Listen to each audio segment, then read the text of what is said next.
నమస్కారం. బీఆర్కే భక్తి ఛానల్కి స్వాగతం. నేను మీ కీర్తి. ఈరోజు మనతో పాటు ఉన్నారు ప్రముఖ ఆధ్యాత్మికవేత్త, జ్యోతిష పండితులు, జ్యోతిష శిక్షణ నిపుణులు బ్రహ్మశ్రీ నానాజీ పట్నాయక్ గురువు గారు మనతో పాటు ఉన్నారు. గురువు గారిని అడిగి మనకున్న సందేహాల్ని నివృత్తి చేసుకుందాం. నమస్కారం గురుగారు. శ్రీమాత్రే నమః. గురుగారు, ధనాభివృద్ధి జరిగి ఐశ్వర్యవంతులు అవ్వాలి అంటే రావి చెట్టు దగ్గర ఎలాంటి పరిహారం చేసుకోవాలంటారు గురుగారు? ఫస్ట్ ఆఫ్ ఆల్ ఏంటంటే అమ్మా, ధనాభివృద్ధి అనేటువంటిది అది ఒక్కొక్కరికి ఒక్కొక్క జాతకానికి ఒక్కొక్క రేంజ్లో ఉంటుంది. ఇప్పుడు కొంతమంది నెలకు ఒక 20,000 సంపాదించే యోగం ఉంటే, 15,000 20,000 సంపాదించే యోగం ఉంటే అదే టాప్ రేంజ్ కొన్ని 100 కోట్లు కూడా సంపాదిస్తారు కొంతమంది ప్రతి నెల. కొంతమంది మీడియంగా ఒక 40,000 శాలరీ, 30,000 శాలరీ, 50,000, 1,00,000 సంపాదించుకుంటుంటారు. ఇది అసలు ఎందుకు ఏర్పడుతుంది అంటే, ఇదంతా పూర్వజన్మలో చేసుకున్న పుణ్యం వల్ల వస్తుంది ధనం.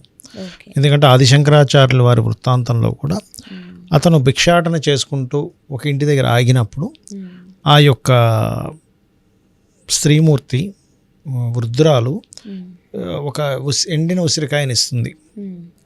ఇస్తూ ఒక మాట ఉంటుంది, అయ్యా మేము 10 రోజుల నుంచి పస్తుల్లో ఉన్నాం, ఈ దేవుడికి నైవేద్యం పెట్టినటువంటి ఉసిరికాయ ఇది ఒకటే ఉందని ఇస్తుంది. అప్పుడు ఆదిశంకరాచార్యుల వారికి కళ్ళ నిండా నీళ్లు కారుతాయి, అంటే దుఃఖంతో బాధ, అయ్యో ఏమిటి అసలు అని. ఇప్పుడు లక్ష్మీదేవిని పిలుస్తాడు. అప్పుడు ఆదిశంకరాచార్యుల వారు ఏం చేస్తారంటే, సరే పుణ్యం లేదు కానీ ధర్మం పాటించిందిగా, నేను వచ్చినప్పుడు నాకు ఏదైతే ఇవ్వాలో వచ్చిన వ్యక్తిని ఖాళీ చేతులతో పంపించకూడదు, ఉసిరికాయ ఇచ్చిందిగా, ఈ ధర్మాన్ని అడ్డు పెట్టుకొనైనా ఇవ్వాలి. అంటే ఒక గురు రూపం ఆయన చెప్పాలంటే, ఒక ఈశ్వర స్వరూపం వచ్చినప్పుడు మన ధర్మం కనుక మనం పాటిస్తే కూడా లక్ష్మీ అనుగ్రహం కలుగుతుంది అనేటువంటిది మనం ఆ వృత్తాంతంలో నేర్చుకోవాలి. ఒకటి పూర్వజన్మలో చేసుకున్న పుణ్యము ధనం రూపంలో వస్తుంది. అన్ని ధనం ఒకటే కాదు, అన్ని రకాలు భార్య కావచ్చు, సంతానం కావచ్చు, ఆరోగ్యం కావచ్చు, ప్రతిదీ కూడా కీర్తి అంతా కూడా పూర్వజన్మ పుణ్యం నుంచి వస్తుంది. కానీ ఈ జన్మలో ఎవరైతే మరలా పుణ్యం లేదు కదా అని చెప్పి వాళ్ళు ధర్మం పాటిస్తే కూడా వాళ్ళకి లభిస్తుంది. ఇది పర్టికులర్గా రావి చెట్టు దగ్గర అనేటువంటిది ఎందుకు, నేను కూడా ఒకప్పుడు ఆ పరిహారం అనేటువంటిది నేను ఒకప్పుడు ఏమిటి చెట్ల దగ్గర చేస్తే ఎలా వస్తుందో నాకు కూడా సందేహం ఉండేది.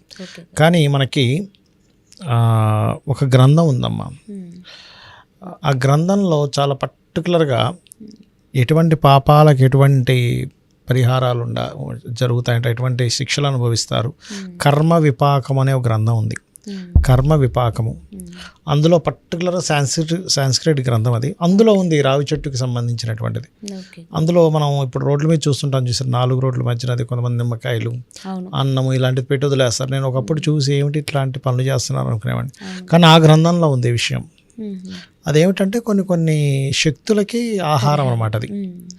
అట్లా అయితే అందులో పర్టికులర్గా ఈ రావి చెట్టు వేప చెట్టు కలిసి ఉన్నటువంటి దానికి గనక ఎవరైతే ప్రదక్షిణం చేస్తారో వాళ్ళ పూర్వజన్మ కర్మలు దగ్ధం అవుతాయి. కర్మలు దగ్ధమయ్యేటువంటి విషయాల్లో టాప్ అంటే లలితహాస్త్రనామాలు చేసుకోవడం, ఇంకా తిరుగులేదు. రెండవది సూర్య నమస్కారాలు చేసుకోవడం, ఆదిత్య హృదయ పఠనం చేయడం. మూడవది ఏదైనా ఆలయంలో సేవ చేస్తూ అందులో రావి చెట్టు కిందని రావి చెట్టుకి సేవ చేయడం, రావి చెట్టుని శుభ్రంగా చేయడం, అక్కడ దాని చుట్టూ ప్రదక్షిణం చేయడం. ముఖ్యంగా రావి చెట్టుకు ప్రదక్షిణం చేయడం వల్ల ధనాభివృద్ధి కంటే కూడా సంతానాభివృద్ధి ఎక్కువగా ఉంటుంది. ఎవరికైనా కొంతమంది జాతకాల్లో సంతానం ద్వారా ధనం అభివృద్ధి అంటారు. అంటే సంతానం కలిగినప్పటి నుంచి కలిసి వస్తుంది చూసారు. కొంతమంది పిల్లలు పుట్టినప్పటి నుంచి బాగుందండి అంటారు. అది పర్టికులర్గా 5-2 కాంబినేషన్ అంటాం. అంటే సంతానము ధనము కాంబినేషన్లో ఉంటుంది వాళ్ళకి. మరి కొంతమందికి వివాహం చేసుకున్నాక కలిసి వస్తుంది. అంటే కొంతమందికి ఏంటంటే వేటి ద్వారా మీకు డబ్బులు వస్తున్నాయని చూసుకోవాలి. గురుత్వ వాటి మూలంగా ధనం వస్తుంది అనుకోండి, వాటి మూలంగా ధనం వస్తూ ఉంటుంది. అలా ఏంటంటే ఈ రావి చెట్టు కిందని ప్రదక్షిణం చేస్తూ ఆ గంధము అరగబావిన గంధంతో నీళ్లు తీసుకొని నీళ్ళలో కొంచెం గంధం కలిపి వాటి కింద మనకి సర్పాలు ప్రతిష్ఠ చేసి ఉంటాయి, మీరు గమనించండి.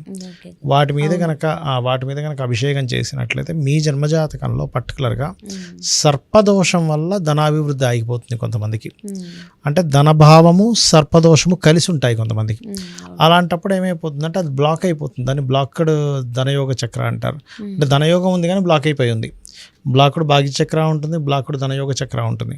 ఈ బ్లాకుడు ధనయోగ చక్ర వల్ల ఏమైపోతుంది, ఈ రాహుకేతు యాక్సిస్లో ఈ ధనయోగం పడ్డము, లేకపోతే సర్పగ్రహాలు సర్పదోషాల్లో ధనయోగం పడ్డప్పుడు ఏమైపోద్ది, ఈ రావి చెట్టు కిందన ఎప్పుడైతే ఎవరైతే మీరు ప్రదక్షిణ చేస్తారో, ఈ రావి చెట్టు వేప చెట్టు కలిపిన వాటిని మనకి శాస్త్రాల్లో కూడా మనకి బ్రహ్మ విష్ణు రుద్ర స్వరూపంగా చెప్తూ ఉంటారు. అంటే బ్రహ్మ విష్ణు రుద్రులకి మీరు పూజ చేసిన ఫలితం వస్తుంది. అంటే బ్రహ్మ విష్ణు రుద్రులు అంటే ఎవరు, సృష్టి స్థితి లయ, అంటే మూమెంట్ అనేటువంటిది స్టార్ట్ అవుతుంది మీకు లైఫ్లో, లేకపోతే ఎక్కడో స్ట్రక్ అయిపోయినట్టు ఆగిపోయినట్టుగా ఉంటూ ఉంటారు. ఇది చేస్తూ ఒక పక్క ఓం సంపత్కరీ సమారూఢ సింధుర వ్రజసేవితాయై నమః ఈ మంత్రం కనుక చేసినట్లయితే ఖచ్చితంగా ధనాభివృద్ధి వస్తుంది. దీంతోపాటు ఈ రావి చెట్టు చుట్టూ ప్రదక్షిణాలు, ఈ సర్పాల మీద గంధపు నీరు వేయడంతో పాటు మనకు గోశాలలు ఉంటాయి, గోవులు ఉంటాయి.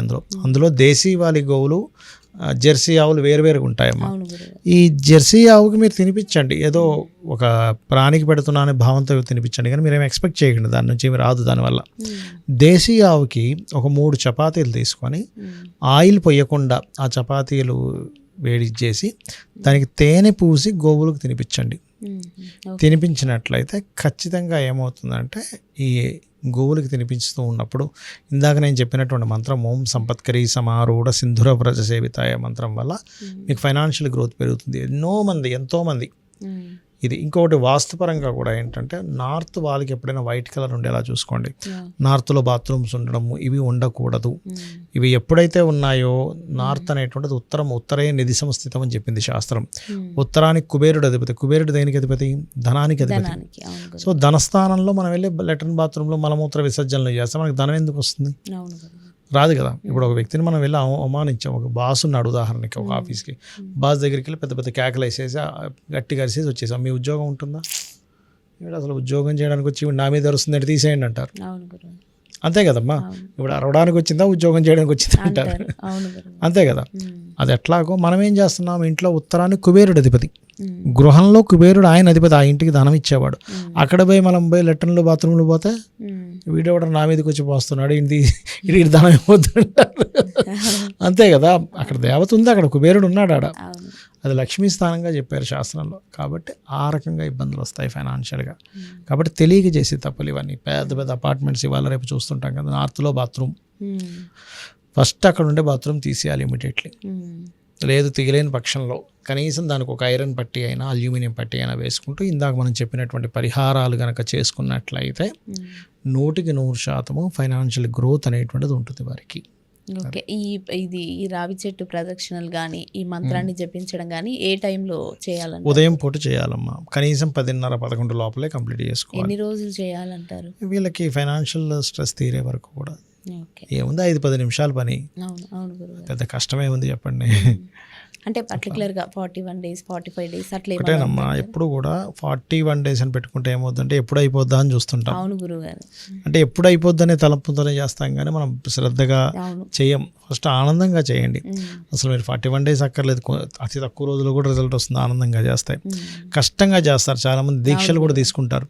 అసలు దీక్ష తీసుకుని రోజు నుంచి లెక్కేసుకుంటాడు, ఇంకా 45 రోజులు, ఇంకా 35 రోజులు, ఇంకా 30 రోజులు అని చెప్పి లెక్కలు వేసుకున్నాడు. అంటే వాడి ధ్యాస అంతసేపు ఎప్పుడైపోతే ఎప్పుడు డ్రెస్ తీసేద్దామని ఉంది.